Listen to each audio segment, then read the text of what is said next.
Alright, so quick and easy. Okay. Alright. So just state your name. Ruben Rodriguez, Alright, and what is your position in this in VCU? Associate Vice Provost and Dean of Student Affairs. Okay. Alright, so Dr. Rodriguez. How did you hear about the GRTC bus passes? Well, I heard originally about the GRTC bus passes when there was a presentation made to both student government associations at the end of last spring in order to give some information and get some feedback.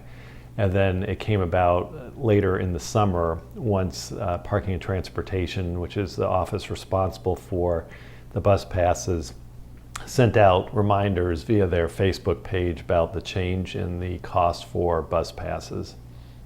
When those documents were sent, when they were presented to both SGAs, were there any particular line items that were showcased, or was it just an overall budget? Well, it was a 2-page PowerPoint presentation. It was showcased in the last bulleted item, I believe, with regards to the bus passes. And most of the discussion in both SGAs actually focused around the issue of the regular parking pass increase. And I think because a lot of the focus via the feedback and questions were about the regular parking passes, that there wasn't an immediate realization regarding the item with regards to the bus passes. So I think that's when the information came out later in the summer that there was some confusion and then some follow-up as to how that process came about and why the decision was made.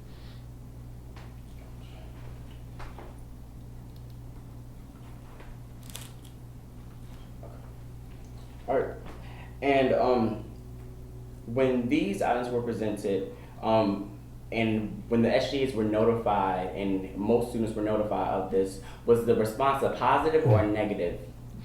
Well, I think in general that the response was negative. It primarily came also originally after the Parking and Transportation Office put out the specific information. A particular young woman, VCU student, who started an online petition, and I actually met with her a couple of weeks ago. I told her it was great advocacy on her part, that there had been a follow-up meeting with the Student Government Association leaders, Parking and Transportation, and some other university officials to explain a little bit more background about the information. But most of the feedback could be considered to be negative because obviously for the past 5 years, since 2008, students were used to getting free GRTC bus passes, although actually it was only available for full-time students, whether they were undergraduate, graduate, professional students.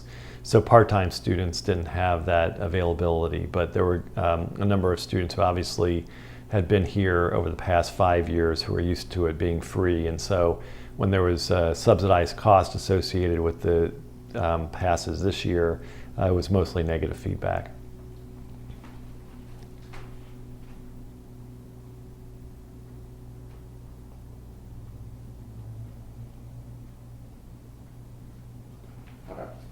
So, do you know how the university actually subsidized those those GRC passes back then? Well, good question. Basically, because I don't oversee the department directly, I don't know all of the details, but all students at the university, whether they're undergraduate, graduate, professional students, pay what's called a university fee. The university fee goes to a variety of university functions to support student success. And because all students, again, whether they're undergraduate, graduate, full, or professional students, pay that exact same amount, what basically was occurring was that when the program, the GRTC bus program, was free, that the university fee subsidized the full cost of what GRTC asked the university to pay, and then in turn what the university asked students to pay. So again, because the popular program was free, there was a large number of students who got passes, and the supplement of the university fee that went to supporting it continued to rise. So by the time last year ended, I believe it was about $500,000 that the university fee paid for subsidizing the cost, the gap between what GRTC expected the university to pay for each pass versus what the cost of the pass was. And so again, the decision was made kind of twofold. One was that if a student wanted a GRTC bus pass, that as the user, the student would pay a part of the cost, and that the cost for students who may not get the pass, but who in essence was subsidizing the other students, would be reduced. So the cost of the bus pass to students who want to use it and do use it is still much reduced than the full cost, and the university's cost of subsidizing that has been reduced. In essence, that the university fee that had subsidized the passes could be used for something else and to support student success at VCU. So, with the GRTC bus passes, this was more of a combination of VCU and GRTC, kind of saying, well, let's figure out the best avenue right now? Well, GRTC wasn't really in that part of the discussion. So in other words, and these aren't the actual costs, but let's say that GRTC bus pass cost $10 for anybody in the Richmond area that wanted to purchase it. The arrangement that VCU would have would be the same expectation from GRTC. In other words, GRTC allows VCU to be the middle person in the transaction, but would still charge VCU the same $10 price per pass as any other non-VCU student or member of the Richmond community would pay.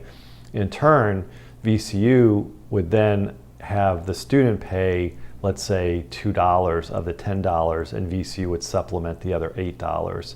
So again, GRTC wasn't part of that discussion because the normal price that they charge for a bus pass to VCU is essentially the same as they charge anyone else. It's just a matter of what VCU subsidizes from the students in order for a student to purchase the pass. So when these decisions were being made to actually subsidize the cost, what was the mindset behind just saying, like, let's cut the free now? Well, the decision is in a much larger context than that, as well as a smaller context. What I mean by that is, since 2008, when the recession hit the entire United States economy, it also hit individual states. And just like other states in the United States, the Commonwealth of Virginia cut funding to a variety of sources that normally receive full funding. And VCU, unfortunately, was cut over $60 million just in 1 year, from $200 million to just under $130 million from the Commonwealth of Virginia. And although over the past 5 years we've been able to reinstate $10 million of that funding cut from the state, there's still that $50 million gap.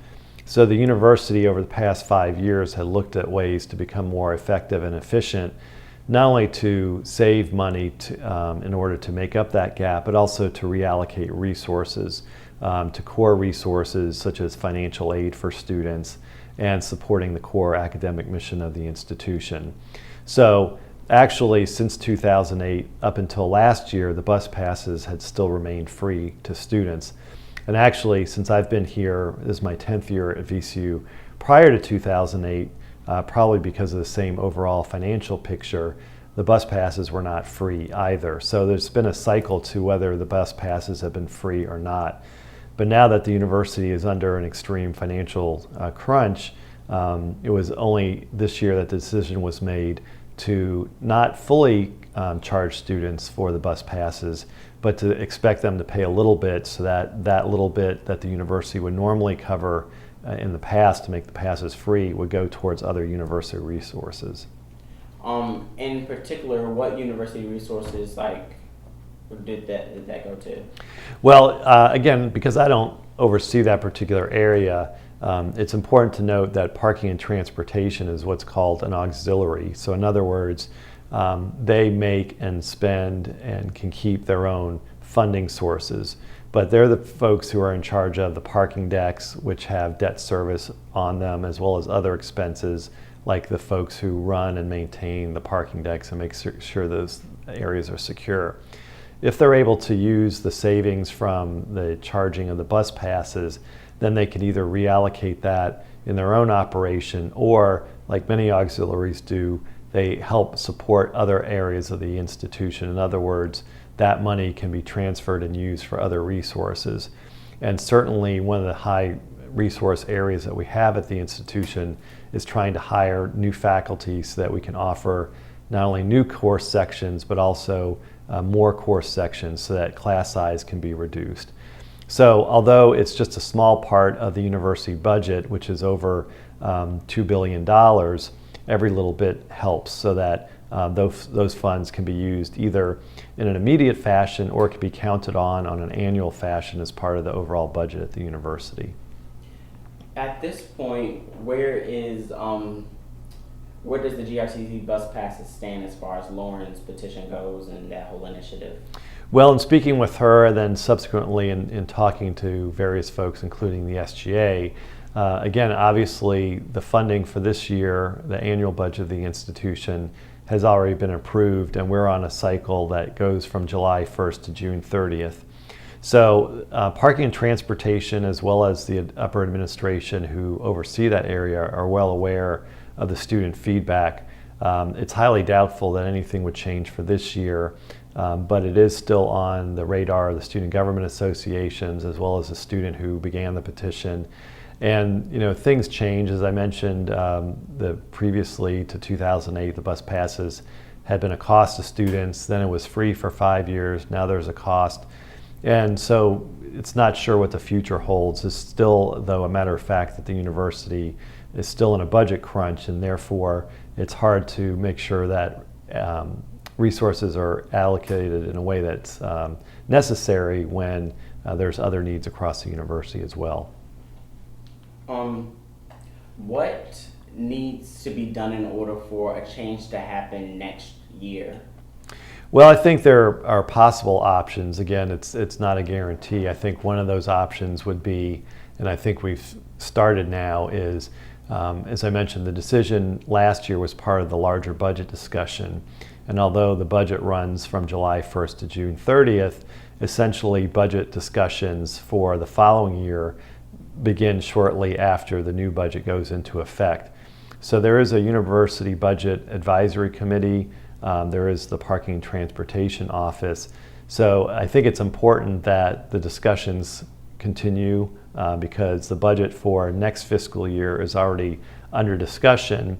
And I think part of the problem last year was that, again, this issue came up at the very end. And so we want to make sure that students are still part of that discussion, so that if there are other solutions, whether to make it free again or to keep the subsidy or cost to students low like it is still, I think those discussions are ongoing and important to have. And last question.